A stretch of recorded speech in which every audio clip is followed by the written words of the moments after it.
Enjiri agibunya ku makubo abanja tujja mu busibe abotewo obusibe abotewo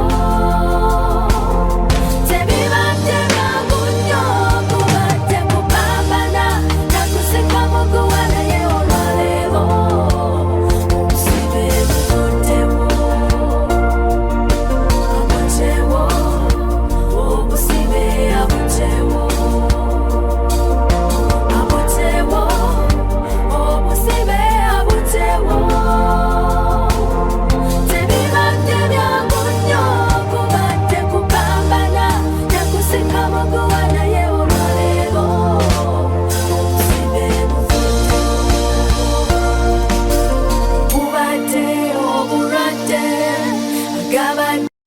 Anzijeko obusibe n'abalala ne bakimanya abotewo obusibe abotewo abotewo obusibe abotewo tebibadde byangu nnyo kubadde kupambana nakuseka muguwa naye olwaleero obusibe buvuddemu. There is a very great difference waliwo enjawulo nnene nnyo between God wakati wa Katonda and religion. God Katonda is just God. Katonda ye Katonda, He was, yaliwo, He is, waali and He will be. era alibeerangawo. So we don't care about your religion. Tetufa ku ddiini yo, Whether you are Protestant, Catholic, Muslim, what? oli Protestant, Mukatoliki, Musiraamu, That's okay. tewali buzibu, No segregation. tetusosola muntu For me, yenna. what I want to see in you Kye njagala okulaba mu ggwe, is a godly heart. Webikutawaanya tewetaaga kuwangula sitaani. because of your troubles you don't need to Weetaaga overcome the devil. kuwangula muntu eyavaako ebizibu by'olina. Bano kuva mu busibe kyakituukiriza nti buli muntu yenna wa Katonda. Kati tekikugasa kubeerayo obonaabona n'ekidibo obonaabona n'obwavu otawaanyizibwa byokola bifa nga weesiba kwekyombo kubanga olina eddiini eno oba eri. Nze Katonda yantuma kusumulula bantu mwenna era njagala okubaaniriza mwenna eggwanga lyaffe lino lyonna ennaku z'omwezi nga 31 omwezi ogwa Desemba omwezi ogusembayo mu mwaka guno mbaaniriza mu kisaawe kya Vam Busibe Church e Nansana. Tugenda kubeera n'okusaba okw'okuyita mu kiro nga kwakutereza bulamu bw'abantu era njagala buli muntu yenna gy'oli weetegeke. Olina omulwadde, olina alumbibwa ebintu, waliwo ekisiraani ekikuliko, waliwo ebitatambula bulungi, oba oyagala kusinza businza Katonda, oba oyagala kumanya enjiri ey'amazima esumulula obulamu bw'omuntu. Ssaawa 11 ez'akawungeezi okutuukira ddala ku makya tugenda kubeera kuva mu Busibe Church. Nze omusumba Ssennyonjo Vam Busibe tubaaniriza era temusubwa nga 31 Desemba. Omulamwa gwa wiiki eno Is all about which spirit is governing your life. tubuuza mwoyo ki afuga obulamu bwo. You are governed with which forces. Maanyi ki agakufuga? What are the powers upon your life? Maanyi ki agali ku bulamu bwo? What is that thing that you depend on spiritually? Kyekyo kye weesigamyeko mu nsi ey'omwoyo. As you move in this world of the living, Ng'otambula mu nsi eno ey'abalamu, what is that thing that you think that even when you are asleep, kiki ekyo ky'olowooza bw'obanga weebase? you trust that that kind of power can protect you? Weesiga nti amaanyi ago gasobola okukuuma. We know some people in this current situation Tumanyi bantu bangi mu mbeera eno gye tulimu are depending on guns. beesigamye babeerawo ku lwa mmundu zaabwe. Others trust law Abalala beesiga mateeka because they know law. kubanga amateeka bagamanyi bulungi. They have friends who are judges. Balina mikwano gyabwe balamuzi, They have connections. balina connection. So it is like the power which is governing them Amaanyi agabafuga bo is that connection that I have. ye connection n'abantu be bamanyi. Anything that happens to them, they say, let me call so and Ekintu so. kyonna ekibatuukako gamba kankubire gundi. Others depend on their husbands. Abalala babeerawo ku lw'abaami baabwe. You know, you say my husband is rich, Ogamba mwami wange mugagga. but I call him, Bwe mukubira essimu bwe nti he will solve this problem ajja out. gonjoola ekizibu kino. Others trust their Bibles. When anything attacks them, they put the Bible on their head in the pillow. Abalala beesiga bayibuli zaabwe ekintu kyonna kibalumba ateeka bayibuli ku mutwe. Then others Abalala trust their money. beesiga ssente zaabwe. Have a lot of money. Alina ssente nnyingi And you know it is very true era ng'omanyi kituufu that money can solve many ti problems. ssente zisobola okugonjoola ebizibu bingi. Okay? Many problems money Ebizibu can solve. bingi ssente tezisobola okugonjoola. But again, there is a state Naye waliwo era embeera where something or an image of confusion may happen into life, ekifaananyi eky'obuvuyo oba okutabulatabula bwe kujja mu bulamu, and all those things that I have mentioned may fail. ebintu byonna bye njogeddeko ne biregaana okuyamba. They may fail. Biyinza okugaana okuyamba. You run east, west, north and south, n'owammanta wano nawali naye but those things will fail. ne bigaana okuyamba.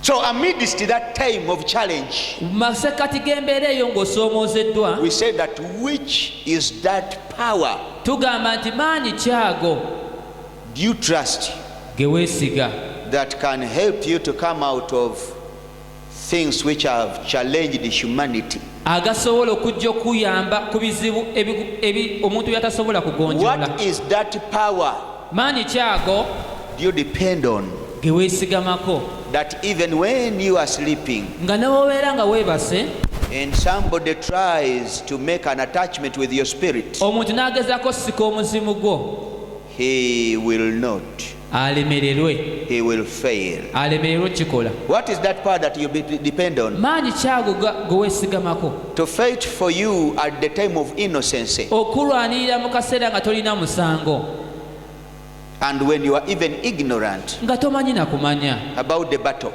ku lutalo olugenda maaso. What is that power that you feel you want to depend on Maanyi kyago g'owulira gwe weetaaga okwesigamako when you are ignorant but somebody is attacking you? nga tomanyi naye nga waliwo omulabe emabega akulumba. When somebody is determined Omuntu abeera nga maliridde to finish you, okumalawo, to trash you, okusaanyaawo, to push you out of your office, okugoba okujja mu ofiisi yo, out of your business, okugoba okujja mu bizinesi yo, he wants to finish your marriage. ayagala asaanyewo obufumbo bwo, He wants to completely destroy your life. ayagala kumalirawo ddala. What is that power that you depend on? Maanyi kyago ge weesigamako. Sometimes when we talk about this, Oluusi twogera ku kino, if you have never critically gone into such situations, bw'oba nga toyingirako buziba mu mbeera ng'ezo, if you have never been a victim, nga tobeerangako mu mbeera ng'eyo, you may not understand this lesson of today well. oyinza obutategeera ssomo lya lwaleero. But listen, Naye mpuliriza, there is a time when you can get sick waliwo ekiseera w'oyinza okulwala and all medication is fail. eddagala lyonna ne liremererwa. That's when you find the doctor telling you, Awo osangira omusawo ng'agamba, please, which religion do you, oli wa ddiini ki gwe, osoma ddiini ki, which God do you trust? katonda ki gwe weesiga ggwe? So when a medical professional doctor Omusawo tells you such a thing, bw'akugamba ekintu ng'ekyo, it is a nightmare. kiba kiruto kya ntiisa, mawulire mabi. Okay? So there is a time I told you one time Waliwo lumu nabagamba, that now, for example, in Uganda, kale ekyokulabirako nga mu Uganda, you can't say that you are protected because of your good character. tosobola kugamba nti oliko obukumi ku lw'empisa ze ennungi, Because even in your house, kubanga ne mu nnyumba ye eyo you may one time find that thieves have surrounded you, lumu oyinza okwesanga babbi bakuyingiridde, and you can't even explain how they entered. They fluked into the house. tosobola na kunnyonnyola ngeri gye bayingidde ennyumba yo. What is that power Maanyi kyago that you trust that when something beyond humanity happens to you, ge weesiga nti ekintu kiba kikutuuseko nga kisukkuluma maanyi g'omuntu, will help you to overcome it? gasobola okuyamba okukiwangula. What is that power? Maanyi kyago. So today, Olwaleero I want that power njagala amaanyi ago gennyini, that I as an individual nze believe in. ng'omuntu genzikiririzaamu, I want that power to come and also be upon you, njagala amaanyi ago gajje nayo gakubeereko, so that we can share the glad tidings. tusobole okusanyukira awamu. Okay? Yeah. Because God has done many things for me. Kuba Katonda nange ankoledde bingi nnyo. Why doesn't He do the same things to you? Lwaki naawe takukolerako byankoledde? Let's learn about that. Katuyige ku ekyo. I'm using the Bible and I have some scriptures that I want to read for you today. And I'm using stories here. I want you to listen very well. Okay. There is a story. Many interesting stories are here, but let me read in the book of 2 Kings. That's the Old Testament, chapter 1, verses 1 up to down here. Just enjoy as you listen. Then Moab rebelled against Israel. You heard that? Then Moab. So it is like now the scripture that I've read is like saying that now your co-wife came and fought against you. Because even in Uganda we say that your co-wife is like what? A very old rag. Okay? And we called it the baka cloth. When it is very old, you'll find there parasites. In normal circumstances, they will be what? Have you seen that situation? So they said, don't trust it. Don't. Because it is like that. You can't change it still. So Moab came against Israel. An enemy came against somebody. That's it. Verses 2. And Ahaz fell down through a lattice in his upper chamber that was in Samaria, and was sick. And he sent messengers and said unto them, Go, inquire unto Baal-zebub, the god of Ekron, whether I shall recover from this disease. Verses 3. But the angel of the Lord said unto Elijah the Tishbite, Arise, go up and meet the messengers of the king of Samaria, and say unto them, Is it not because there is not a God in Israel that you go to inquire unto Baal-zebub, the god of Ekron? Verses 4. Now therefore thus saith the Lord, you shall not come down from the bed on which you are gone up, but shall surely die as Elijah. And Elijah departed. Explain the story. Olunyiriri olusooka lwagambye nti Mowabu n'egolokoka okulumba Isirayiri. Akazi kabaka wa Isirayiri yali waggulu mu kisenge kya waggulu nga mulwadde, n'agwa wansi n'atuma ababaka be bagende eri katonda Beelzebuli wa Ekroni, oli omusamize bamwebuuzeeko oba anaawona oba anaabeera bulungi. Ababaka baali bakyali wakati mu lugendo, nabbi Eriya n'abasisinkana n'abagamba baddeyo eri mukama waabwe bamubuuze, ogenda otya eri katonda wa Ekroni nga tulina katonda wa Isirayiri? Bw'atyo bw'ayogera Katonda nti tojja kuwona era ogenda kufa. Now we thank God for the scriptures today. Twebaza Katonda ku lw'ekyawandiikibwa ekyo. Thank you for clapping. Mwebale nnyo okuba ngalo. We have a story tulina story wano that nobody will escape. Omuntu omulala gy'atasobola kutoloka.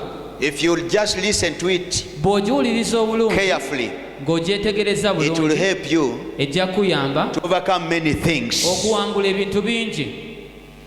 In life there is a time of challenge, mu nsi muno mulimu akaseera ak'ebizibu, and when challenges come, but when they touch you into the interior of your being, ebizibu ne bijja ne bikugenda buziba ne bikulumya nnyo. Most times, ebiseera ebisinga, if you don't have a strong stand into the mind, bw'obanga toyimiridde bulungi mu kutegeera na kumanya, you can easily be misled. kyangu nnyo kwata ekkubo ekyamu. And this is what the devil is using mostly in this kino world. setaani kyasinga okukozesa mu nsi muno. When somebody sees that poverty has gone into its climax, omuntu alaba nga obwavu muyitiriddeko, I always hear them, we are going to steal. We are going to steal. Tugenda kubba kati. We are stealing because we are poor. Who told you that every poor man is a thief? Ani agamba nti buli musajja omwavu mubbi? That's that somebody does not trust in what he is. So listen to me, people of God. Today the scripture that we have read, it is talking about a king of that time. And he was a king, powerful king. But at that time there were many conflicts across kingdoms, kingships and empires. There were a lot of conflicts. Brothers hated sisters, daughters hated their fathers, sons hated their mothers, they beheaded them. Leaders oppressed the led, and the ordinary people were against leaders. Servants turned against their masters, and vice versa. The poor became rich and the rich became poor. The dead resurrected and the living died. That's when we found, I'm just explaining what happened. To show it was a bad situation. Let me tell you if you've not understood. The time we've read about things were in a mess. When the rivers, you find them climbing hills. And you have seen rain falling from. The situation was really in confusion. People moving using hands down when their feet are up. It's to lie to us that it's the wizards who do that. The world changed. Women were marrying men. Confusion was at its climax. So, this kind of state can also happen to you. And you find life is not understandable anyway. You even begin to ask why you have been working. Because all the efforts that you imparted in your business since Jan of 2020 or 2019 is almost trashed. And you have a question. But what kind of business am I doing here? This is the time when you can see a friend that you trusted much has betrayed you. You saved him in a lot of problems. You have never acted evil to him or her. But this person got a rose and now is battling with you. And you have a confusion in mind. You say, but what do people want anyway? I gave him my everything wholeheartedly. But now this is what he has paid me into. What do people want? This is when wives are getting disappointed in their marriages. You have delivered wholeheartedly all the love that you had for your husband. You worked with all your efforts. But the time of reaping, he is showing you all the hate, showing you that you are useless, and he is imposing hard labor upon you without pay. That's why we become disappointed and say, namwagalira ki? And you regret why you loved him. Waliwo ebiseera woyinza okutabulwa mu bulamu ne weewuunya. There is a time you can be confused in life and wonder. Some of you have been praying for all the years.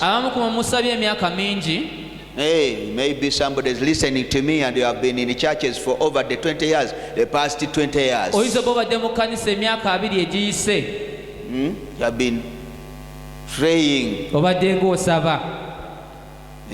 You have been preaching. But at a certain point you have been disappointed. And the devil has trashed all your efforts. Kimanyi kati njogera bino naye waliwo abantu awuliranga ebintu byo biringa ebikoze ekyo. There are people who feel things have failed. You wonder, but what exactly did I do? nga ne gwoyagala akukyawa. Even the person you love dislikes you. Ne gwe wayamba n'akulwanyisa. Even one you helped is fighting you. Ne gwe wazaalibwa naye n'akutabukira. Even one you're born with becomes an enemy to you. Ne gwe wawola nga kati alina gweomusaba akuyambe mu katono n'agaana. One you once lent money to cannot help you now. N'ogamba ndowooza bizinesi gye manteekako ebirowoozo bakasitoma ne bajja. Maybe I focus on the business, customers come. Bw'ogaana obbawola tebadda n'ogamba kambawole era ne bagendera ddala. When you lend them, they go for good. Emirimu gyonna ne gifa. All your jobs get messed up. N'ogamba kati nkole ntya. And you wonder what to do next. So what happens in such a state? Ekibeerawo mu mbeera You ng'eyo, become disappointed.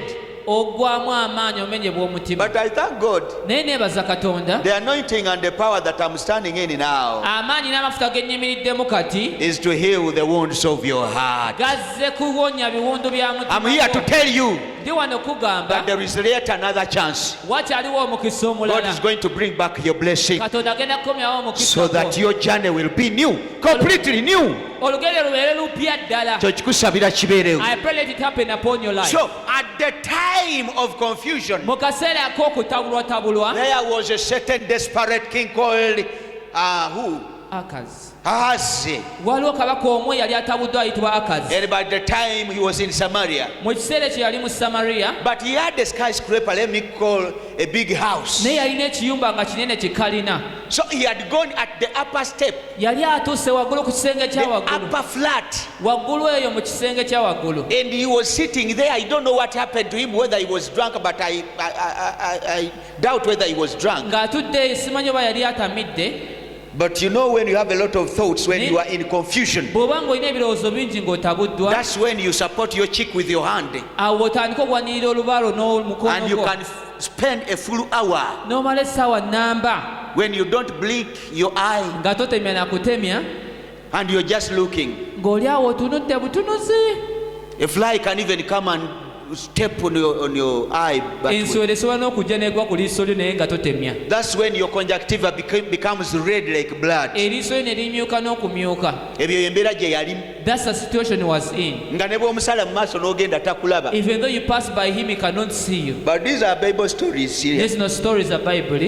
The man was in a lot of hour and misery, Omusajja yali mu nnaku nnyingi n'okutabulwa. and then by mistake, I don't know what happened, Simanyi kyabeerawo, he fell from up. yagwa okuva waggulu n'agwa yava So, waggulu n'agwa when wansi. he fell down, Bwe yagwa wansi, I don't know whether he got fractures, simanyi oba yamenyeka amagumba, but I just think naye ndowooza bulowooza that he got dislocations of his bones, ayinza okuba yanuuka mu magumba ge, or something strange happened into his body, oba waliwo ekizibu ekyatuuka ku mubiri gwe, and he was in deep pain. ng'ali mu bulumi bungi nnyo. So he said, instead of dying, muwulire, Mu kifo ky'okufa, instead of dying, mu kifo ky'okufa, kanoonyeeyo nange kyenyinza okwesigamako. let me look for what I can lean on. Olaba bwe muwankawanka ng'ebintu bikusobedde, You see how we can be desperate when you're troubled? awo osangira n'omuntu abadde wano nga tulowooza otegedde nnyo, Then find a person who has been with us for long, tukusanga onyeenya mutwe, you find in trying, tugamba sisita abadde eki, and you wonder what has happened to our dear kanti friend. byamusobedde. She's troubled. In the time of confusion, Mu kaseera k'okutabulwa, people seldom think right. abantu kizibu nnyo okulowooza obulungi.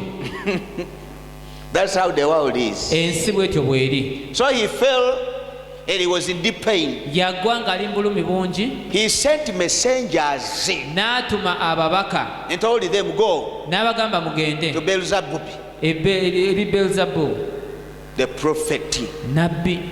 But he was not a prophet of God, Naye according teyali to the Bible. nabbi wa Katonda okusinziira ku Bayibuli. These are the people who are wicked. They use witchcraft. Be bano abantu abakozesanga amalogo mu biseera ebyo. They call them the tellers. Either they are 40 know what, but they are Bayinza tellers. abalaguzi. Okay? So the messengers went. Ababaka ne bagenda gy'ali.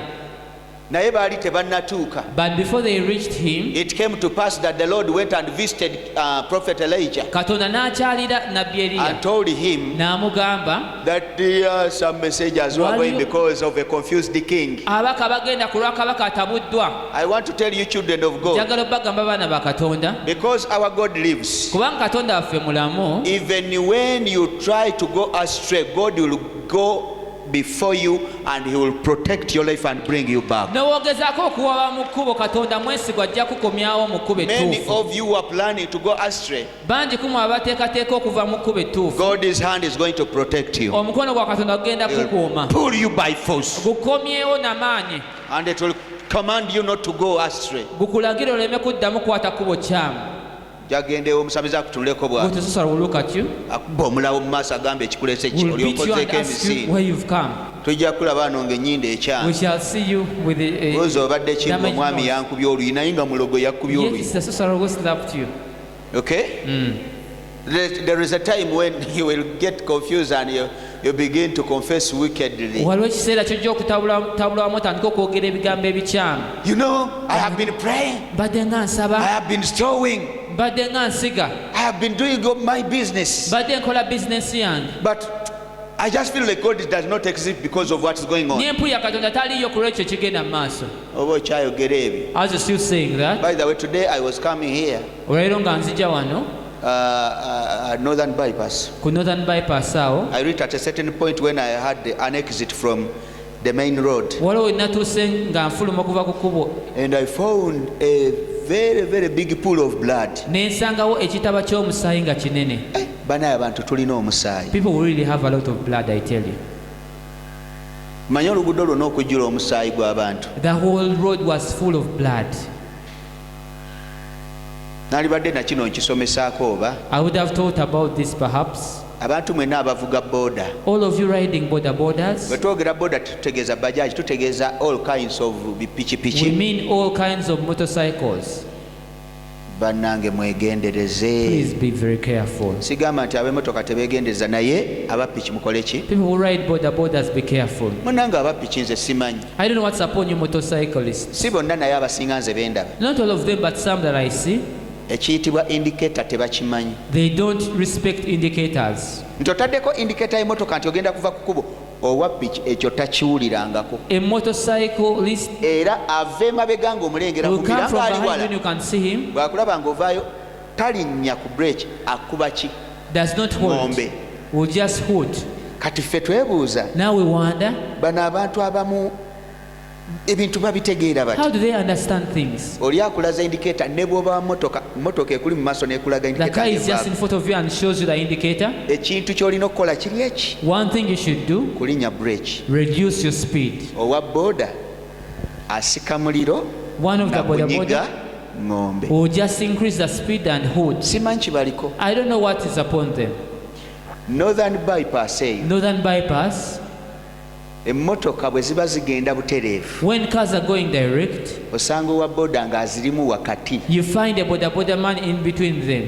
Kale booda edduka The boda is fine, it runs very naye fast. bw'oba olina amagezi toddukira wakati mu mmotoka. But if you're wise, don't move in between Ekirala. those cars. Ebidduka birina kye bayita blind corners. I don't know whether you have ever known that. Vehicles But have blind corners. blind corners ng'omuntu ali mu anga eyo ne bw'oba oli person- mugezi otya tomulaba. In that angle, you cannot see him. Owa booda n'akuyitako nga muli ku highway You're on the n'asika highway. omuliro n'ajja akuyite mu maaso And wants to overtake you akole exit and move ahead. n'olwana n'emmotoka You struggle- naddala ebyo bitoyota ebyo bye tuvuga ebyo. Especially those Toyotas we drive. toyota zirina obuzibu. These Toyotas have a problem. kyova olaba navuganya ebimmotoka jipu That's Ford why I ebyo used bityo. to drive Fords buli and lwolaba Jeeps. emmotoka eriko akabonero ako akatoyota ako ezisi Most Toyota endowooza cars, zonna I think all of them, okugjako ez'ebbeeyi ennyo. apart from the very expensive ones. buli lw'osiba ng'ogikanga bukanzi tesiba. Whenever you want to brake instantly, it will mwe not brake. mukinoonyerezeko badriva mubabuuze You ask the drivers, they'll tell ndi you. mu 130 140 ng'oyagala nyimirira omulundi gumu. You want me to brake ebyo at jipu once? yebikola jipu Ford It's only a Jeep that does that, or Ford. Rolls Royce ebyo Those cars. naye But aze nga gira mu mmotoka came wakati in between the cars, aweesa abantu babiri. carrying two people. bw'akuba eŋŋombe, as he's hooting, bw'asika omuliro, as he's increasing the bw'asa speed, ekyuma oba kiba kyuma kyekyo kye balinnyako ne kigenda ng'awoggana n'asala, making a lot of noise. ndabye omusaayi omuyitirivu, bonna tewali avuddewo ne ŋŋamba A kale. lot of blood, nobody survived. Naye mwe abatuula ku booda mwe bw'olaba omuntu ng'omugambo waayivuga bulungi n'agaana giveeko. If you tell a person to ride well and does not accept, leave it. Giveeko. Get off the motorcycle. Kubanga abamu babeera ne problem. Bayirawe n'ab'emmotoka abamu. Even some people who drive cars. Bw'olaba omuntu nga tawuliza giveeko. When you hear that, you realize the person does not listen to you. Era mwe abali wano abazivuga, please be careful. Even those of you who ride them, mwegendereze. Nnyo, be careful. Mwegendereze nnyo. Kubanga ekidduka, don't test the engine. Sa togezesa engine ya kidduka ekyo. No. Just go at your pace. Gwe tambira ku speed yo. You'll enjoy the road. Ojja kunyumirwa ekkubo. To everybody, ate n'abatambuza nammwe ab'ebigere. Even those of you footing. Nakino kankiiseewo, obwavu si busiru. Poverty does not mean foolishness.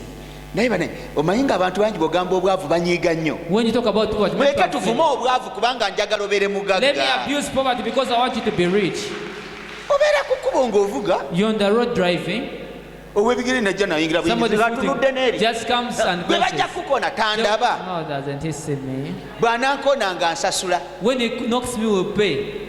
Kati oba ate oyo aba ategeerera wa. I wonder how that person understands. Bw'oyimiriranga ku kkubo. When you ever stand on the road, beera bw'oti. be very osooka kola bw'oti n'olaga mulimu abantu abategeera nga bavuga piki. There are some people I'm telling you. When they are riding nga bali ku boda naye nga bategeevu. Motorcyclists, but they okola have omukono senses. bw'oti n'omusaba. You ask him to ojja pass. kulaba nga piki agi You just see him reducing the speed. ng'akuyamba nako okuyimiriza emmotoka Even helping you ng'osala. Then you ate cross. bw'osala naawe tuyambe tosala nga pusi. When you cross, don't cross like a cat. omanyi November ne December You know, November and tuteekwa December, okubuulirira we abantu. have to tell you this. kale ebirala binene naye katonda akukuuma ebiba bisingako ku magezi Others go. are important, but may God protect your life. ebisigadde katonda yakola ki? The rest God knows. yakuuma naye naawe gezaako. But you also try. era njagala ndowooza tukitwale nga kikulu mu Let abakulembeze bawano. us take it as important. tujja tandika obaletera oba bugundi bu reflector jacket nammwe We shall abatambula. omuntu atambula ekiro yeetaaga reflector Even a jacket person moving at mukimanyi. night, you need a reflector jacket. anti bw'oba toli driver tojja If kitegeera you're not a driver, you kyekugamba. cannot understand what I'm telling you. omuntu abakola mu restaurant nga musala nnyo ekkubo Those who n'emmere work in restaurants, you usually cross roads. weetaaga reflector You jacket. need a reflector jacket. nakyo ekirala What else?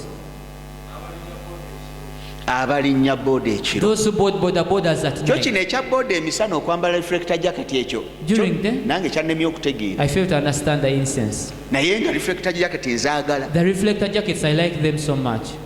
olinnye booda beera ne ka jacket ko You have boarded the border, have your jacket. tekikugyako ekintu kyonna. You lose nothing. Ate beera muvuzi newankubadde gwe otudde mabega. And be the driver much as you Sebo take kendeeza the- speed. Reduce the Tonvugira wakati mu luguudo. Don't take me in between the road. Akuvuga bw'awoggana n'ettaala nga As yakabuli. even hooting with a bright light. Ng'awanika okugulu ye indicator. Even raising up his leg as the indicator. Emmotoka tebimanyi ebyo ejja kubalula ekumenyemenye The car kusikonye. does not know Tobikola. that. Don't do that.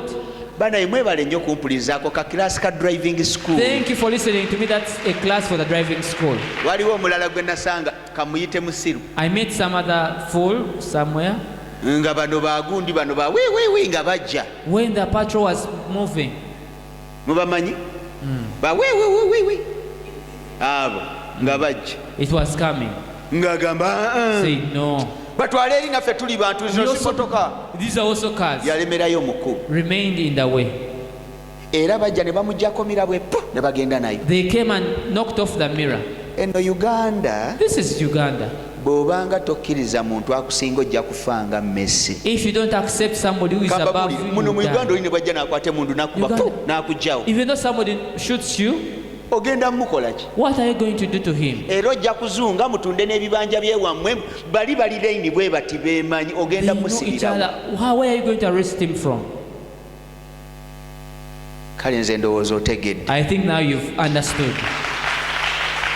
We go back to the king. Today kabaka oli He fell from the upstairs up to yagwa down. okuva ku kisenge kya waggulu n'agwa wansi. Please, if you have stress bw'obanga olina ebikuteganya ebikutawaanya and you are heartbroken era nga wuyo omutima gwo and gumenyese you are confused, era ng'otabuddwatabuddwa, why are you going upstairs? lwaki oli waggulu ku kasolya? You understood? Muntegedde The problem that we have, ekizibu kye tulina, that people get mistaken. abantu bakola ensobi At the time when they have problems, they are discouraged, they are disappointed, they are depressed. mu kaseera nga balina ebizibu, batabuddwa, bamenyeddwa emitima, Again, they make themselves hot. bakoleera awo, Okay? Okyogedde bakola ki? bakoleera. Bakoleera. Mu mbeera ng'olina ebikutawanya ate gwayagala okulaga As if obwakabi you bwo, want to show that you're special, ojja kuvaayo waggulu ogwepaka. you fall from up down. Omuntu ali mu kiseera ng'olina ebikutawanya ng'ensi ekusobedde, yiga okukkakkana, muyige n'okusirikako bw'olaba nga bikusobedde. Sirikako obeere, you know what we call hibernation? Obeereko w'osirikidde, You hibernate. osirika, Keep quiet in one position. osirikira mu kifo kimu. Why? Lwaki? Because everything has confused you. Kubanga buli kimu kikutabudde. Naye gwe ekibi, But the problem, bw'olaba ng'ebintu bikusobedde, when you see yourself troubled, n'ogamba ani gwe nnyinza okwesibako? who can I stick myself on? Alabika ye hope ono. I think it's hope. Kati nze Now me, nalina emirembe gyange naye akakawala mukalaba, my peace, but you see that lady, era si oyo ye yatwonoonera oyo. that's the one who messed everything up. Oyo bye bizibu byange byonna. She's the source of my problems. Ogulawo lutalo ku bantu balala. You're waging war against other people. Oli mu kwambuka madala kyokka ate olina stress, ojja kuvaayo ogwire bwereere. You're rising up to the top, yet you're stressed, you fall for nothing. Olina ebikutawanya ensi ekusobedde, oyagala kutambula mu baŋŋanda zo bonna, obaagaza ki? You are troubled in this world. Why do you want to move to all your relatives? Nze ne mbeera bannange simanyi. I don't know this situation. Let me go to my aunt. Kangendeke wa senga, Let me go to my uncle. kangendeke wa kojja, Let me go to my friend. kangendeke wa mukwano Please, gwange. please, the people that you are taking to your problems have more than what you have. Abantu botwalira ebizibu byo balina bingi okusinga. Even in church here, Ne mu kanisa wano you'll find somebody ojja sanga omuntu is telling everybody his problem. agamba nti buli omu kizibu gy'ali.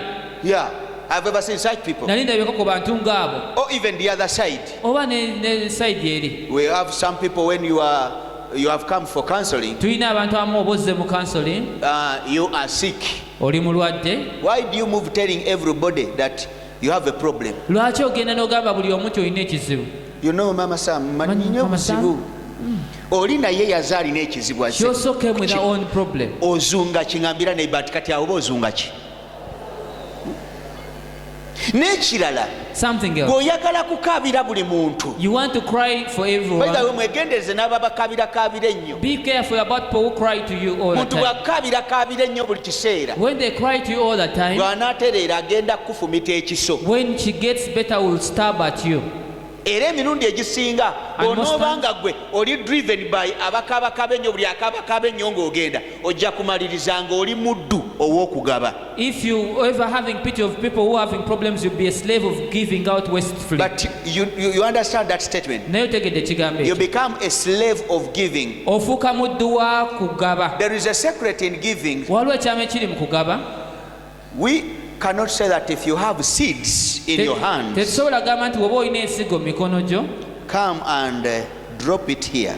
jangu oziteeke wano. If you drop a seed here, Bw'oteeka ensigo, so my seeds.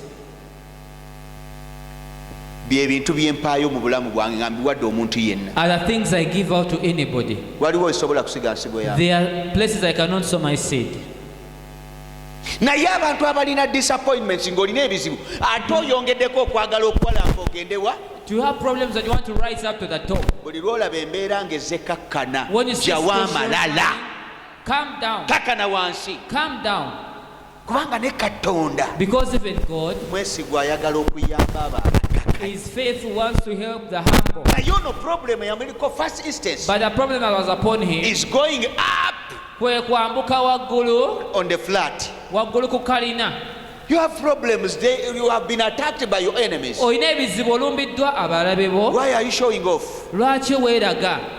I have ever seen people who have ever been rich, Nali ndabyeko ku bantu abali babaddeko abagagga, but when they become poor or Ne- when their cash flow becomes imbalanced, naye bwe baavuwala oba nnyingiza yaabwe n'ebeera nga ekendedde, that's when the expenditure is smaller than I mean bigger than the car. Ate ensasanya yaabwe esukkuluma ku ngeri gye bayingizaamu. But remember, such a man or woman was used to spend a lot of money in feeding, yali amanyidde okumala teeka ssente nnyingi mu kulya, millions in alcohol, ng'ateeka ssente nnyingi mu kunywa omwenge, millions in friends, obukadde ng'abugabira millions in outing, obukadde abuteeka mu millions in everything. ateeka bukadde mu byonna by'akola. And now the income has gone down. Kati ennyingiza ye ekendedde. But again, he wants to remain at the other level. Ayagala sigaza standard eri gy'abaddeko. Agudde, Has already fallen down, naye ayagala kusigala waggulu. but wants to Makali. remain up. Omuntu akola ekyo asaanirawo. A person who does that is destroyed completely. Bw'ogwa When you fall, nakino kakibagambe yadde kinyiiza. let me tell you this matters. Bw'oba oli ku levo ya kuvuga bugaali weewole akagaali kubanga If bwe kafa you- osobola okukakanika. At the level of riding bicycles, you get a bicycle because you can mend it when it breaks down. Mukama bw'akuyamba n'otuuka ku levo ya piki When God helps you to reach a level of eyiyo boda boda, n'egaana era emikwano gy'epiki ojja kubeera nazo weewole piki you even givuge. have friends to give you motorcycles. You hire it and ride it. Bw'oba oli ku levo ya piki ekikwewoza emmotoka ku muntu alina emmotoka ku kyalo kiki? If you're a level of a motorcycle, why do you hire a car? Lumu nali nvuga One time I was driving, nasanga akabenje akanyumira. I found an accident that amused me. Lwaki ngamba kanyumira kubanga tewali yakosebwa. Nobody was hurt in that accident. Naye ekyaliwo kye kino. But this is what happened. Owa booda yava emabega A boda man came from behind, n'ajja n'akoona emmotoka gye bayita Focus. came and knocked a Focus car. Focus kika kya Ford It's like it's a type of naye Ford, eba ntonotono. but it's a smaller Yagikoona one. n'agyasa ettaala erimyufu eri emabega. Knocked it behind light, Naye ne liggwamu layini bw'eti but it just got a n'endala crack, bw'eti two cracks, n'obutono kunkumuka and few ne langi ku glasses fell, bumpers ne zivaako and ne pini ne zisumulukuka. and the pins were also. Bwe yamala ogikoona bonna ne bayimirira ne batandika okuyomba. After knocking it, everybody stood, Ow'emmotoka ayomba oli musirwa onkoonyi. abusing the Owa booda amugamba gwe lwaki tosibye lwaki osibye ku hampu on the hump. lwaki osibye Why did you stop? kati nze bwe mbadde nsiba gwe obadde togiraba Why didn't you see me oddakika nga stop? ttaano nga booda zeetooloddewo zonna In 5 minutes, naye but the natulaira boda kiki went kino around. owa booda omu n'agamba One n'agamba boda emmotoka kati gw'olowooza balyasizza nnyo Now you think it has been broken so much? muweeyo omutwalo agenda alikole Give him 10,000 to go and emmotoka repair gye it. boogerako ngimanyi nagivugako The car they are talking about, I've ever driven it. ettaala lyawo tebalitunda limu batunda peya Its light is not it's sold. peya single. y'amataala ago yakakadde kamu emitwalo 8. That pair of lights is 1.8 ali ku million. booda tamanyi The one on the boda doesn't know. era emmotoka kye yakola awamu nga tumuyitako yagamba ekigambo kimu The one driving state, kampite poliisi yesobola okutegeera Let me kyebakoze just wano naye teri asobola kikola call ki the police, it's the one to understand. so nga kyandibadde kyawe Yet it will be very easy. abantu abamu you calm down Oyina kukakana. n'omugamba munange nsonyiwa You tell him forgive me. munange sitegedde I didn't know what I was nange doing. mpulira n'obulumi wano I even feel pain in nkoze my. ensobi kukoonye I've made a mistake. I've naye knocked you. nsonyiwa abuubuka nga gweokola ki He's nga gwe weetooga flaming as you ogenda okulaba apologize. eyaligambye kati tugende polisi tukole When I kiga said let's go to police, kale mpaayo sente okay, give me some money. mpa obukadde 2.5 Give me 2.5 nedda million. sebo linawo emitwalo 10 I have kale 200,000. yongerako etaano Okay, add 50. ogenda okulaba ekintu ekibadde You ekinene see, a problem that was nga big kifuuse ekitono becoming small. ng'ogenda And you omala go kutuuka free. gy'olaze n'obuuza So n'ogamba after I reach you where you nkonye go, emmotoka bwe nti nenjasa amataala I've knocked ga this sente kind meka of nti company. gaakamu 8 the lights are worth 1.8 ng'otegeera nti million. obwetoowaze That's when you know that humility. kiringa ekirala kye mbagamba mu uganda It's like something else I always tell you in wano Uganda. mutabani wange david taliiwo My son David is not around. yali avuga emmotoka yaffe y'essomero Was driving our school car, emmotoka ya gavumenti eya red number a government car with a red number plate, nejja ng'eyita ku mukono omufu n'emukuba n'eriwa endabirwamu from the wrong side n'ebintu ebigenderako and destroyed the mirror and bani everything. abaaliwo oba bakitegeerako tikyawuyo waali ne bagiraba n'ennamba ne bagikwata They saw it and ne even bajja ne baŋŋamba wrote the number plate. mutugende tumunoonye ne Let's mbagamba go and look for him. nze ssennyonjo ku mulembe gwa Miss jjajja akyusa amanya Ssennyonjo, nnondoole ennamba on this emyufu regime, nfune obwenkanya to follow n'agamba up this temunsiruwalira red number plate, I said, like mugitwale that. nja gisasulira mu You take kikanika it, I'll pay for Si the butiitiisi. mechanic. buli lw'oyagala okwambuka ennyo waggulu Whenever you want to rise up so high, ogenda kweyongera miki you add more problems to yourself. abapangisa The tenants, oli mu nnyumba gy'opangisa you're in a house you're renting. owezezza emyezi 2 tosasula ne bwe kitabeera 2 wakamalako omwezi gumu You just spent 1 month. landlord azagamba The landlord comes. Gwe, You, nyumba yange osuliramu yabwera ole mukuzaala buzaazi you're just giving birth. You're sleeping in my house for free. tolabanga abaakuswaza akuprovokinga Don't you see it's provoking you? kati nawe ngonga twala I eri said, no. wasikira nansikire You even just inherited this naawe property. sigwe wagizizimba You're not the one who built it. maama nyabo Please, tuyambe obusiru busebbali help us. Leave aside ennyumba the stupidity. sizizo The house is not yours. kyonna kyakugambye wadde kikutyobola weefuge Whatever he has told you, however provoking, nkwegayiridde weefuge control yourself. nkwegayiridde weefuge I beseech you to control yourself. bamanyi n'okubikulambu Sometimes obusaniya bwe tubise ku basepiki even open that. ya ono afumba kigatanasika era ono alina kulya mukene kati ki ekyakuleeta mu nju zange Now why you come in my house when your text will have akulangira mukene and provokes you because of the ng'asangamu sin of enkoko ng'olwoteru sin. When he finds chicken, then another part. bamugambe munyange Please just tell me esente zikyanguze how I failed to get money. naye ku lwomukaaga olujja But next Saturday, ezikuwa nkwegayiridde going to give you kana ennyumba sizizo calm down the houses are not yours. omugamba lwomukaaga olukola ki Tell him next Saturday. kati bwajja ku lwomukaaga olwo When he comes on Saturday, nga tolina zikina when you've not got the money n'akukwatiriza nga bw'oli and finds the noyagala okuyingira mu kateni nga open the tebisoboka curtain when it's supposed guma to stand firm. akugambe waŋŋamba nja He told me to come on Saturday. I remember very well. nakugamba What did I tell you?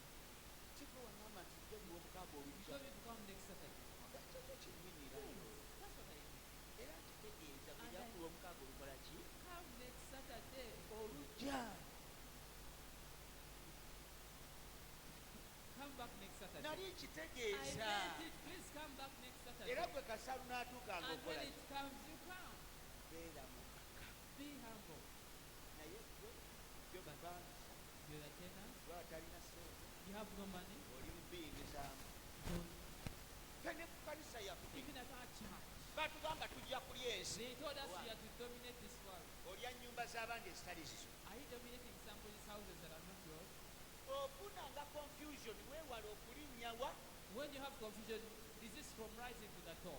kyova olaba mpakiranya abantu bw'oyiiganga ennyo sirika If you become very angry, be quiet. I kubanga advise. ojja kutuma ettaka wano ekigambo Because you might speak out a word. ojja kutukuba okukola kagambo ojja kwogera wano You speak unrightful words. olinganga na kiri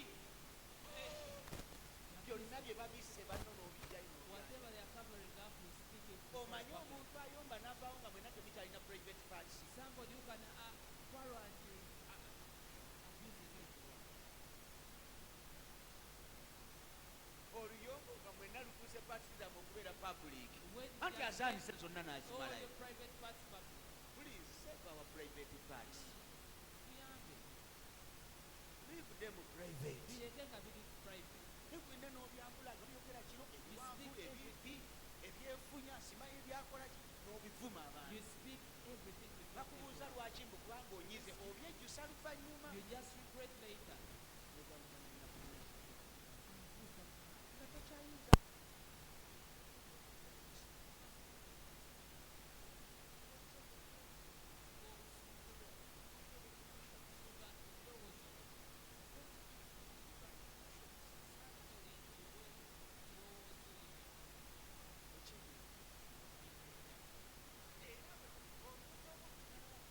but this one is being driven by anger agoga byebisakusa like electrical power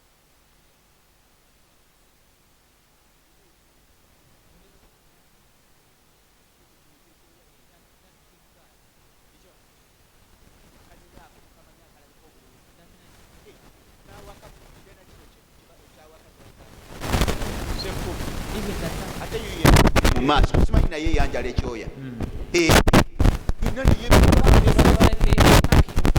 koko Like a turkey.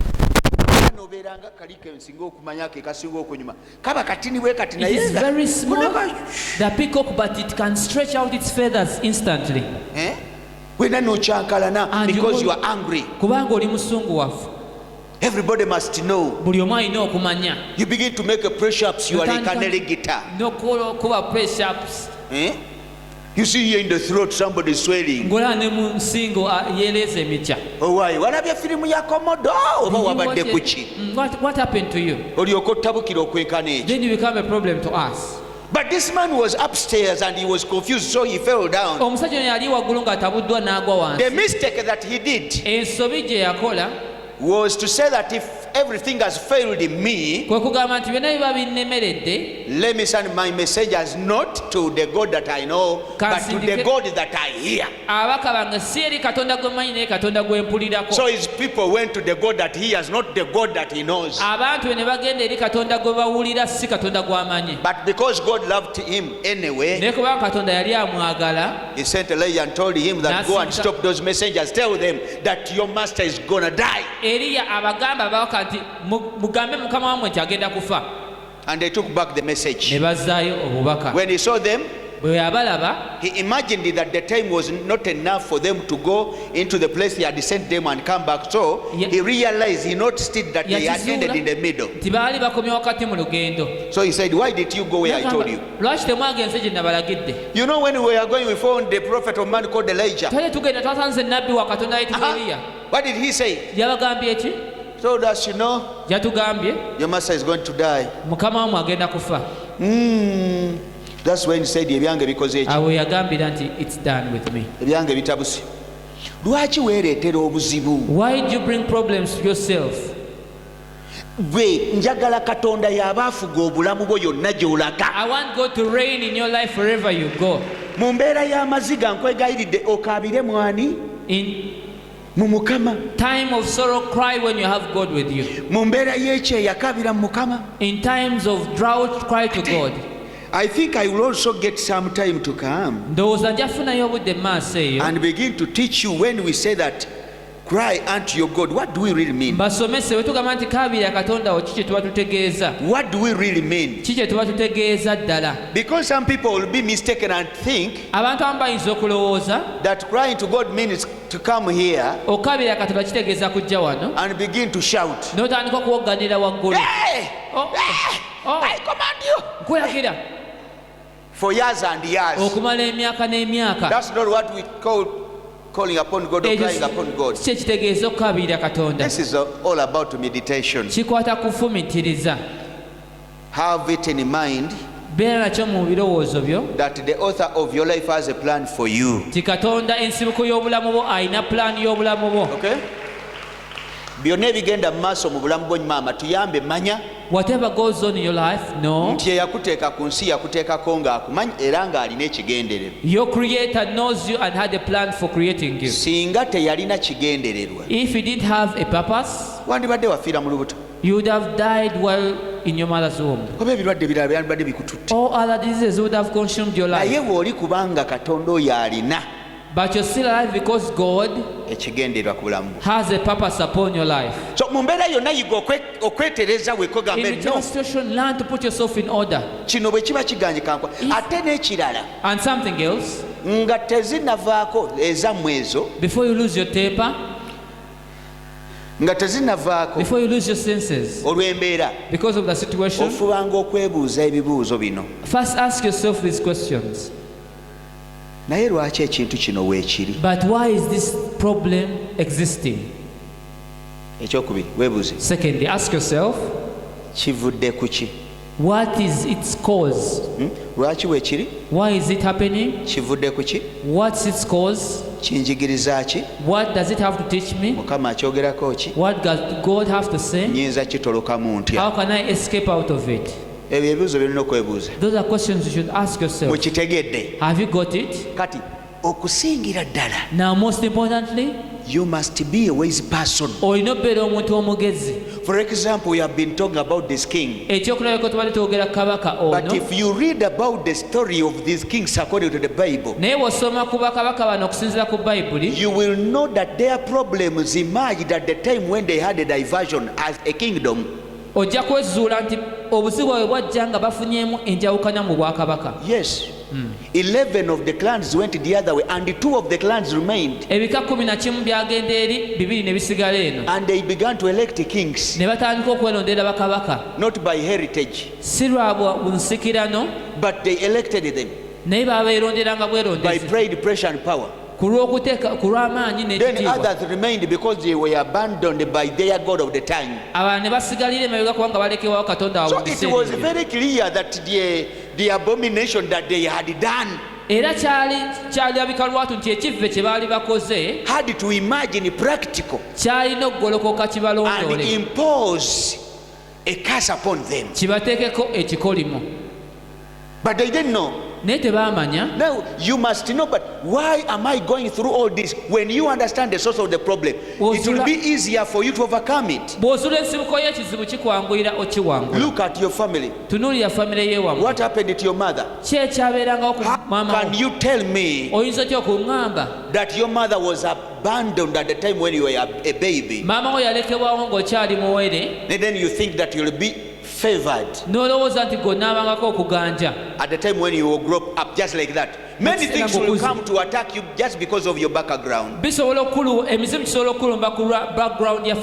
Gwokimanyi nti waliwo n'abantu abamu nga okimanyi n'okumanya omuntu akutambulirako nga n'ebigambo abikuganya gamba gwe. Somebody following you even speaks ill words against you. N'ekirala kankibagambe. Let me also tell you this. Naddala mwe abava gye mwava ne muvaayo ne mubeerako gye mwalaga. Especially who came from somewhere and went somewhere. Weegenderezanga nnyo abantu abo be walekayo eyo naye nga buli kiseera abuuza maama wo.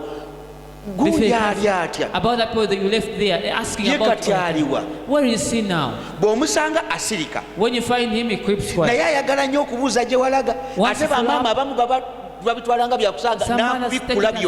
They speak everything. And you take the photos to be taken by everyone. We shall even put guards. You cannot just take a photo of me. Good enough, there is even a law. I'm asking you, where are you taking it? Where are you taking it? Where did Hope go? Which job does she do? Does she have anybody? I don't have you, get for me one. Get me someone.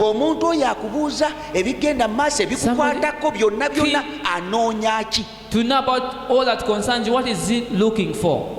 The day you do a job, the day you come to your workplace does not come. The day you don't work, you find him there sitting. What does he want there? What does he want there? Leaves aside other people. Comes to your place and asks for water. He wants to give you 5,000 balance. What does he want it for?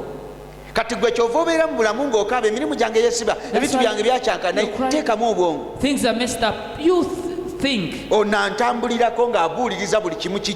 this person following up my life, what does he want from me? Also so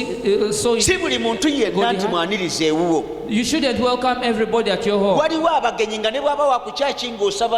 are some visitors, even though you pray with them at church, to remain outside. Outside the gate. Afterwards, bulldogs. You tell him there are bulldogs inside. You go if you can. There are other friends, you know. I bring him inside, but we remain on the veranda. Even get those circular jerrycans. There are visitors, you should make sit on those circular jerrycans. Even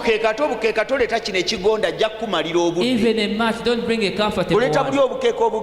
You bring those indigenous ones. Put it on the floor and sit on the floor. True. For 3 months and 3 minutes and 6 there are guests you cannot bring. We are happy to see you. Sits inside. Gundi leeta ebisumuzo by'ebisenge. Bring the keys to the bedroom. Ebisenge byonna papa. All the bedrooms you lock. Muleke wano mu cage ate ebyomugaso bijeewo. And take away important things from the sitting Byonna room. mu store. Everything to the store. Omulekerawo kapeti kubanga nnene. You only leave the carpet for him. Kimeeza n'ebigenderako n'asigala. The table and Abantu everything. babi. People are evil. Waliwo abamu b'oyita musimanyi baavudde simanyi bamulamu ye bamulamu balungi naye omulamu omubi nga yakukutteko ayinza okukulemesa obufumbo ne weebuuza oba yagenda okufumbirwa mwannyina ng'akola kifiiriza. Can make you fail in your marriage. Najja n'abatabulatabula Confuses you up n'agamba baawo and tells your husband, omukazi oyo mulaba nze buli lwe mulaba bwe nti mulabamu omuzimu. whenever I see that woman, I see a demon in her. Osange nno bano abalokola abeesabyasabya abo bamanyi okugula entalo ku bantu kubanga amuwulidde asabira gy'atayagala. Can wage war against you because you don't pray from where she wants. Naye baaba omukazi wamulabye. Do you see that woman? Baaba nze bwe tunuulira omukazi wo When I look at your wife, ekigere kye kirina engeri gye kitula bwe there is a way her kigere ekyo foot is just so kirimu flat. ekizibu. It has a Walabye problem. akabina ke You see her bums? engeri gy'abadde mu bodehaga akabina kaliko ekituli bwe It kati has a deep ebyo hole. ebitulituli ebyo byaki What happened? Why are kyokka those ogenda holes? okatunuulira akoogera nga noko kajjudde ebitulituli Now konna one kalinga talk- ke baayisaako landa She's- naye sebo kavuma ggwe She's very flat but abusing you. n'akuteekako entalo obeere nno n'engalo empanvu sigambye mubbi engalo If you have long omulabye fingers, engalo you see her fingers? engalo mpanvu oyo si mubbi oyo She might be a thief. omulaba enjala You see the nails? oyo anaakola emirimu oyo si mulogo Will she be able to do work? obeere nga oli mweru. If you light skin. Nze namulabye I saw her. yeeyerusa. She bleaches. Nze namulabidde ddala ng'aliko akaziga ka kalorate. She bleaches.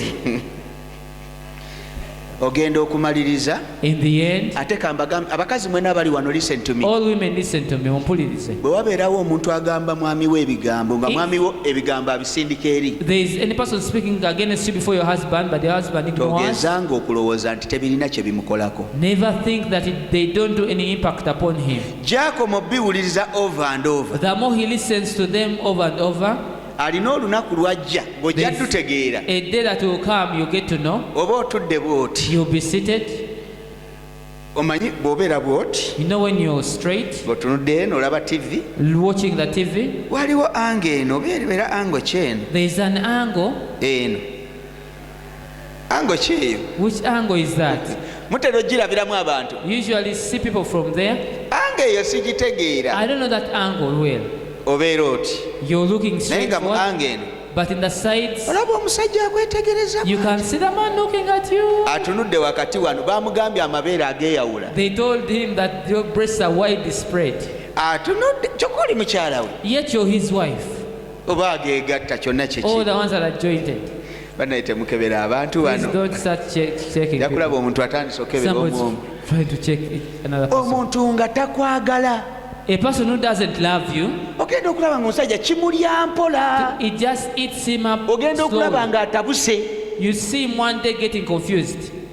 kyenva mbagamba kati bw'olaba embeera eyo nkugambye toli wekka That's why when you see that situation, you're omwoyo wa not mukama alone. The Spirit ali of ku God bulamu bwo is upon your life. kati kyokola What you do, tolinnya waggulu don't rise up to the top. olutalo njagala olulwane right from the grassroot. I want you to fight the battle kuviira ddala ku nsibuko. Ffe nga tusaba byebyo bye tujja nga tuzza olwokusatu counseling era abawulira ebigambo bino Those listening to me, ng'olina ekintu kyotategeera mu bulamu bwo there's anything you don't understand in your life, saagala setaani akubuzeebuze I don't want the devil to divert you. njagala ku Wednesday ojjekeerako Come on Wednesday very early. sure anja kubeera kuva ssaawa 2 I'll be there right from 8 a.m. keerako Come early. bwe tumala okumanya nti ono omuntu yaleeta ebizibu After knowing that it's this person bringing the problems, gwe tomukolako lutalo ojja kuba obyonoonyi oli senga w'abaana wage war against her. She's the auntie to the oli children. jjajja w'abaana She might be the grandparent. oli mukwano gwa mukyalo oba mukwano gwa She mwami might be a friend to your wife or husband.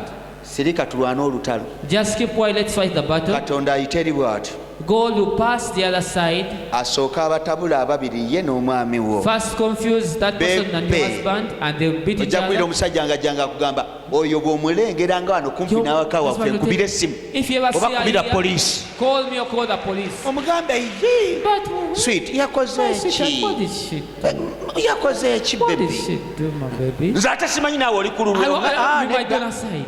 nze oli gwe No, wamunyanjira it's nti you nyoko introduced her to me. kugambye bw'omulabanga kwira If you polisi ever see her here, call the police. naye nga gwe alwanya olutalo Yet- olw'okubanga toli wekka It's you oliko have fought the omwoyo battle. wamu Because you're not alone, you have the Spirit of God upon you. amazima ga katonda omuntu n'akulwanyisa ku mulimu nga ne kapito tamanyi gye A wamujja person fights at the workplace when he doesn't know where you got the capital from. naye ali mu kulwana ekintu kimu to see that you are terminated you fail and go Alwana kulaba nga bakugoba olemererwa ogende. he's telling your customers you know what Agaba bakasitoma abo manyi that man you are seeing there omusajja oyo gwolaba he's a witch mulogo. that woman is there Omukyalo oyo he's a gwemulaba witch mulogo. don't go there Temugendayo. he has demons Alina emizimu. he go to the seas Agenda wansi mu and you nnyanja. find customers who were coming to you N'osanga bakasitoma badde bajja gy'oli. begin to look just to glance there Batandika kutunulayo liiso limu. and they fear demons Batya emizimu batya.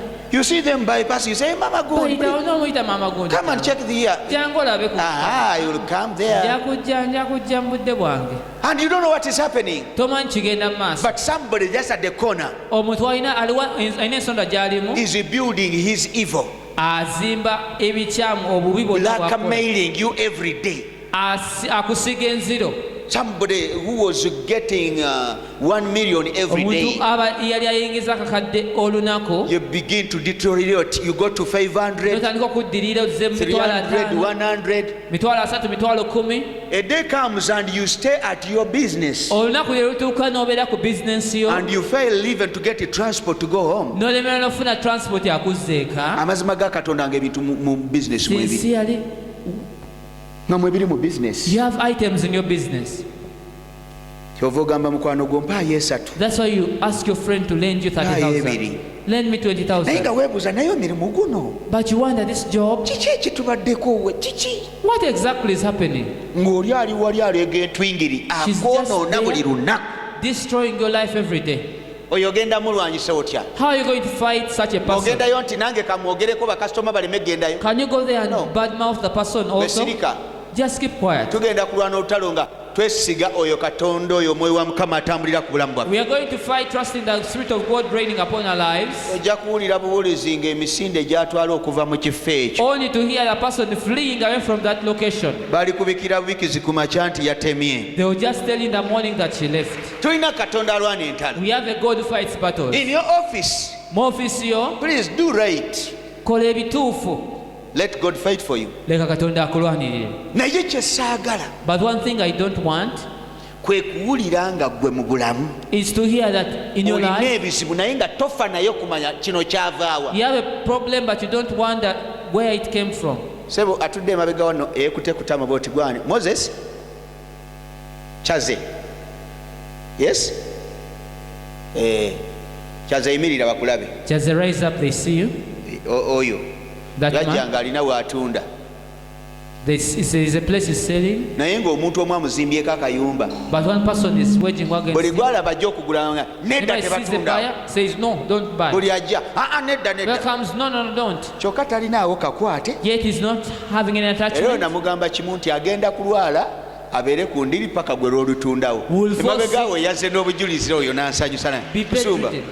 nebaza mukama buli kimu kyawedde I thank God everything is done. singa omulabe we yabadde akyasigaddewo If your olowooza enemy walitunzeewo had still remained, would you still eyo sell ye that cloth? nnwana gye njagala tulwane entalo tuula wansi That's how I want us to fight battles. ye nnwana That's how I want us to fight. nonolomost kyali kyekimu Even noyo now- naye yalina waatunda Almost he was selling somewhere. naye ng'omulaba ayimiridde mu maaso But the enemy had What's stood bwani his way. kaiza joffrey almost the same thing Nsonga yemu kumpi. naye gwe togenda nti banange Don't go there. nedda banange ono abalimba nze mutuufu He's sirika lying to you. I'm the muleka right one. asirika ennyindo twagala tulwana olutalo gojjo ŋŋambe musumba omanyi One fight a battle. waliwo asirika ki tukkirize katonda There's somebody troubling me, believe God. tutandike kwifa tulwane olutalo We start a battle. katonda ngaayogeranga mukoke God will come and say, yalemesaawo he's the one kale nja sabotaging. kumenya amagulu naye ng'agenda kuwonera myaka 2 paka kiri lwe I'll break kinaatereera his legs to be healed in 2 years. bizinesi ekulaakulane Heal you. naye naye nga lutalo lwa Katonda. But it's the battle meant by That's why God. you do not need to say sorry to everything. Yensonga kitolina kusaasira buli omu g'osanga. Sometimes people are paying for what they did. Olusamba basasulira bye baakola. Wiiki eno yonna This whole week, njagala entalo zammwe mukkirize muzikwase Mukama. I want you hand over your battles to God. Buli alina olutalo awaka. Whoever has a battle at home, nebaza Mukama, waliwo omuvubuka eyaŋŋambye. I thank God there is a gentleman who told me. Bino ebintu bikyaliyo. Are these things still existing? Omuvubuka gwe ŋŋamba ndo wa myaka 34. The gentleman I'm talking about is 34 years of age. Naye yagenda n'ayagala omuwala. Nze mbadde simanyi n'abakazi babikola. Went and loved a certain lady. Yagenda n'ayagala omuwala. Loved a lady. Nga bali ku university. They were at the university.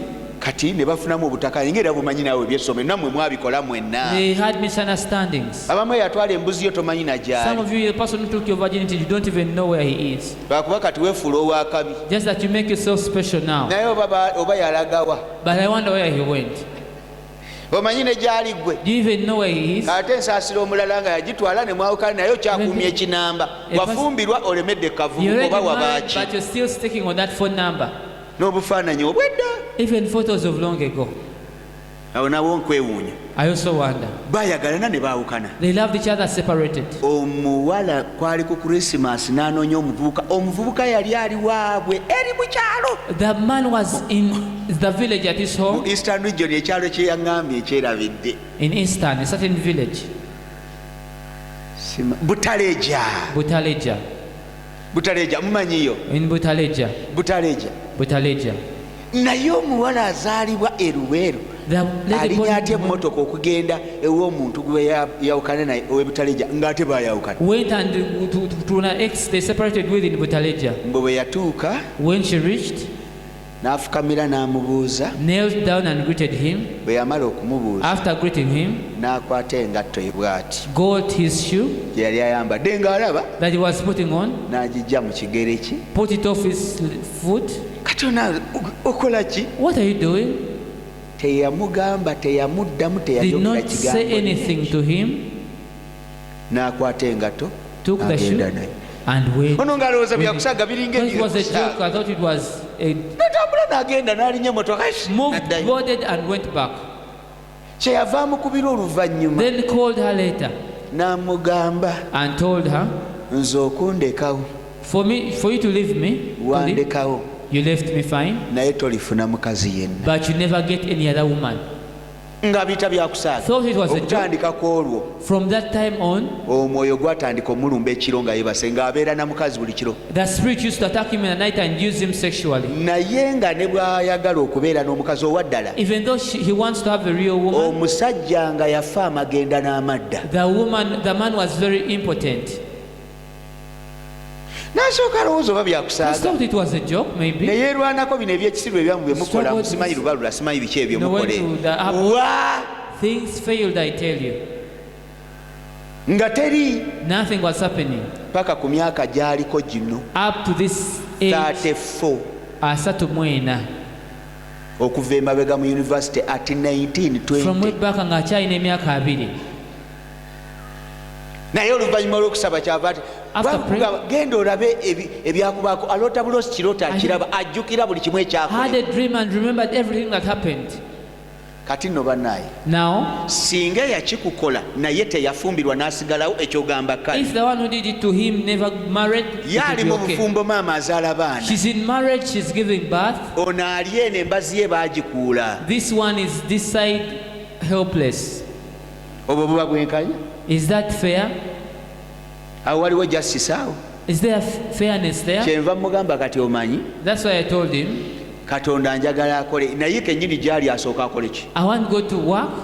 gyali asooka aveeyo ate naye afune Let omusajja her also get a man eyeebaka naye buli lunaku nga gwe bubadde olina omukazi akozesa who get a spiritual man using her afune omusajja sexually. yeebaka naye kubanga omuntu kyasiga Because what you say is what you reap. kungula naye nga biringa byakusaaga It seemed a joke. yawulidde bulizi ku leediyo When you najja had- munnanga omanye ekyaliwo You know what happened? oli ebintu byamutabukira bimulumba Things that wuuyo happened. gyali avuddeyo She left her marriage. bimucyankalanyeko bimutabukidde She got confused. ate ono teyafuna omuyini Now this one also was healed. eyali tasobola kuwanga mbazi ng'asobola okukola ki? One who was impotent now was.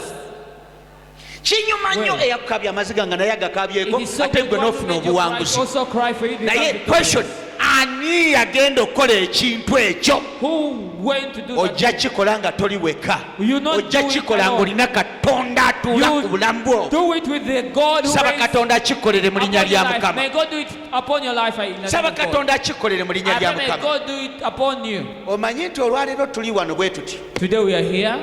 Naye waliwo olutalo Katonda lwali mu kulwana. This is Monday. There is a battle God is fighting. Omanyi nti tuli wano bwe tuti. We are here. Naye waliwo olutalo But there is a battle Katonda lwalwana. that God is fighting. Ng'akulaba Sees you, oli mwana Katonda naye ng'oli mu nnaku otambulidde mu bizibu. child of God, but in deep problems. Nga nekyolwana nakyo obadde tokimanyi. Without even knowing what you're fighting against. Naye tuli mu lutalo. But we are in a Ndi battle. wano kubagamba I'm here to tell you nti Katonda ali mu kulwana. that God is fighting. Omulabe eyavaako okubonaabona kw'olina ne bw'oba tomanyi kigenda mu maaso. The enemy who is the source of your suffering, much as you don't know what's going on, Nyemiridde mu maanyi ga Katonda I stand in the power of God agaagaza okutusumulula mu sizoni eno ey'obunabbi. that has come to deliver us in a season of prophecy. Nga ntuma omukono gwa Katonda ogujjudde omuliro n'amaanyi. I send the hand of God full of fire and power. Era nga ndaba oyo eyavaako amaziga go agakubonyaabonyeza mu myaka The gy'olina. one who is the root cause of your sorrow at the age you have. W'atudde essaawa eno ndaba amaziga gatandika omuyitamu. Where he is seated now, I see tears flowing down. Bwe kiba kyetaagisa amagulu ge kumenyeka, amagulu ge gajja kumenyeka. If it's Naye nga gamenyeka broken, they olw'amaziga But they will be broken because of the ge tears yakuteekako. that he imposed upon your life. Bwe kiba kyetaagisa gye yafumbirwa nga ali mu mukisa gwo nga gw'abadde atambuliramu. Enjoying your joy in where. Nga kigenda tomuziyiza. Toziyiza leka Katonda akolemu omulimu. Don't block it. Let God Bwe do kiba his work. ng'omulabe we yakuyingiramu ssaawa y'eno If the enemy enters avaayo. it's time for him to get N'okaaba out. amaziga emyaka gyonna nga totereera. You cry tears for many Teebwa mu linnya lya Mukama. Be set free in the name of God. Katonda akuggyeko ennaku eyo. May God take away that sorrow from your life. Ssaawa ya bintu bikyamu kufuluma mu bulamu bwaffe. It's time for wrong things to Ssaawa come ya into our mizimu life. kufuluma mu bulamu bwaffe. It's time for demons to. Bano okuva mu busibe kyakituukiriza nti buli muntu yenna wa Katonda. Kati tekikugasa kubeerayo obonaabona n'ekidibo obonaabona n'obwavu otawaanyizibwa byokola bifa nga weesiba kwekyombo kubanga olina eddiini eno oba eri.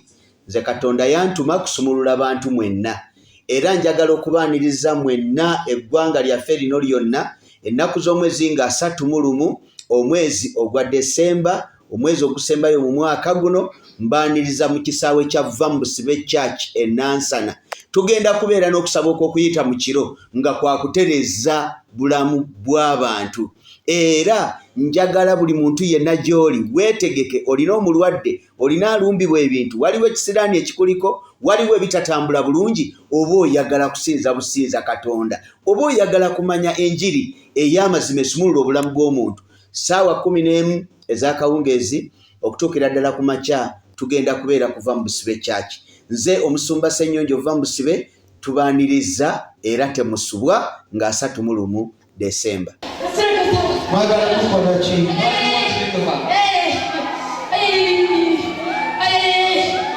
Obeera mu nsi n'otambulira n'oliko emyoyo emibi naye nga tomanyi.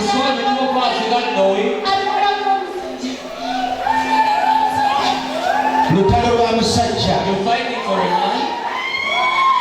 Kale nkulagira buli ddogo lyonna liwaleetera obukazi kuluma mu buto bwe buli kye bamuteekamu bakisesema kiveere kigenda.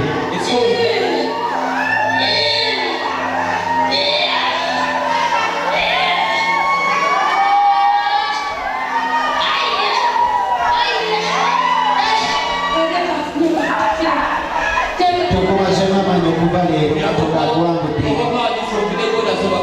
ekusumulula okuva bayimiridde muliro gwa Katonda guyiteko paka ku mutwe nga gwokya buli ekitasaanidde buli maanyi gonna amabi gakolera gaveewo. Katonda atereze buli maanyi gonna amabi gatula mu luto lubeere wadde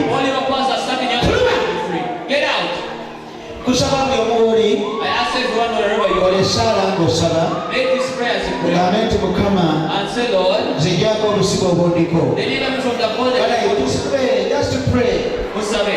Nobeera mu nsi n'obonaabona buli ky'okwatako kye kifa. You suffer in this world, whatever you put your hands upon fails. N'osaba by'osaba ne bigaana. You can't pray whatever you pray for fails. N'okola emirimu buli mulimu gw'otandika gwe gugaana. Do every work you start upon fails. Enda n'ofuna obufuubo ne bugaana. You try out marriage, things fail. Bulijjo olaga n'obeera ng'eyazza omusango. Wherever you was, if you committed a crime. Naye Katonda alina amaanyi asobola okutereeza buli kintu kyonna. But God is powerful enough to settle everything. Asobola okuggyako endagaano z'obusibe. He can take away the bondage. N'otereera n'oba bulungi. Bondage, so you have your deliverance. Gamba nti Mukama Pray and say, Lord, nzijjako amaanyi g'ekizikiza. deliver me from the powers of darkness. Ayinza kwekomedde ng'osobola kusaba ensonga eyo. Raise up your hands if you can and pray for that. Abavunaanyizibwa ku nsonga eno waliwo abantu bana Those who are responsible for this, they are all people. baliko omwoyo gw'okunyoomebwa. They are people with the spirit of being despised. Bazaalibwa mu famire ez'ebizibu They are all in families full of problems. naye babadde bakolanga buli kye bakola kifa. Njagala Katonda kuba bantu mukisa gw'okugenda mu maaso. Zonna ez'obubi nziragira fuluma. Eno ye puroguramu va mu busibe n'omusumba Ssenyonjo ow'ennansana kuva mu busibe church akwaniriza mu saaviisi zaffe ezitandika essaawa 10 ez'olweggulo zijjuddemu okusomesebwa n'amaanyi agasumulula obulamu bwaffe. Ate olunaku olw'Sunday tubeera ne saaviisi etandika ssaawa 4 ez'okumakya paka ssaawa 8 ogw'emisana. Jangu otwegatteko era namwe olaba ku maanyi ga Katonda ng'owulira obujulizi naawe obugenda okusumulula ate bukyusa obulamu bwo. Oyagala okwogerako n'omusumba Ssenyonjo mukubire ku 0752 22 906 8 oba 0782 22 906 8. Ye musumba Ssenyonjo va mu busibe. Anti kuva mu busibe bw'otuuka stress yeerabirire ddala. Ebyemizannyo bakiyite entertainment. Tubeera n'akaseera ako okuzza obujja obwongo bwaffe munaye nga tunyumirwa ebyemizannyo eby'enjawulo n'abazannyi ab'enjawulo okubeera nti bakyusa obulamu bwaffe. Nga gwogenda ate Zakariya yenga adda wano. Ate gwe wasa mama Donabela yagenda wabwe gwe nodde ewuwo. Ati gwe tuwasangana tugenda mu maka ganaalondako. Ogenda kubeera Ntebe oba omutwe nga gumbaluse. Zakariya ye mukazi. Bakwetera amazzi.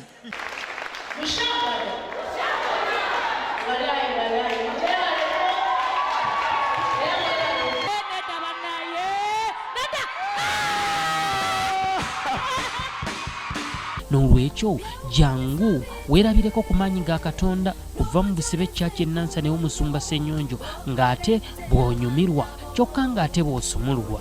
Ye musumba Ssenyonjo va mu busibe ow'ekkubo. Enjiri agibunya ku makubo abanja tujja mu busibe. Akote